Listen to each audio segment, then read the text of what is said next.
Here's a GRE word problem. Let's take a look. Malcolm rides a bike from his house to the lake at a speed of 5 miles an hour. Unfortunately, a screw on the bike comes loose while he's swimming and he's forced to walk home at a speed of 1 mile per hour. We want to know what's greater, quantity A or quantity B.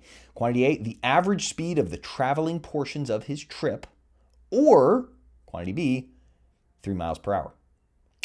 Well, there is a formula for average speed, and it's not just averaging the speeds together, which you might think that would be a reasonable thing to do, but let's talk about what average speed is.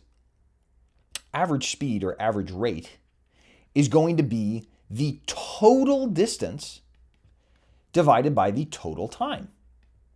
Total time, right? So how far did I travel and how long did it take me? That's a pretty intuitive way to think about it. Now, you might be saying, well, like, isn't it just the same thing? If I went 5 miles an hour there and 1 mile an hour back, doesn't that just average out to 3 miles per hour? 5 plus 1 divided by 2? No. And the way to see this, I'm not going to run through it all, but what I would invite you to do is just pick a number for the distance. It doesn't matter what distance you use. Let's say it's 10 miles there and 10 miles back because it's the same distance. What you will end up with is a number that is below 3 miles per hour. And there's actually a very intuitive way to understand this. Do I spend more time traveling at the faster speed or the slower speed? So I'm going the same distance each way, right? Let's say it's 10 total miles. If the thing is 10 miles, the distance is 10 miles each way, that's going to be 2 hours there and 10 hours back. So for 10 hours, I'm traveling at 1 mile an hour, and I'm only traveling for 5 miles an hour at 2 hours.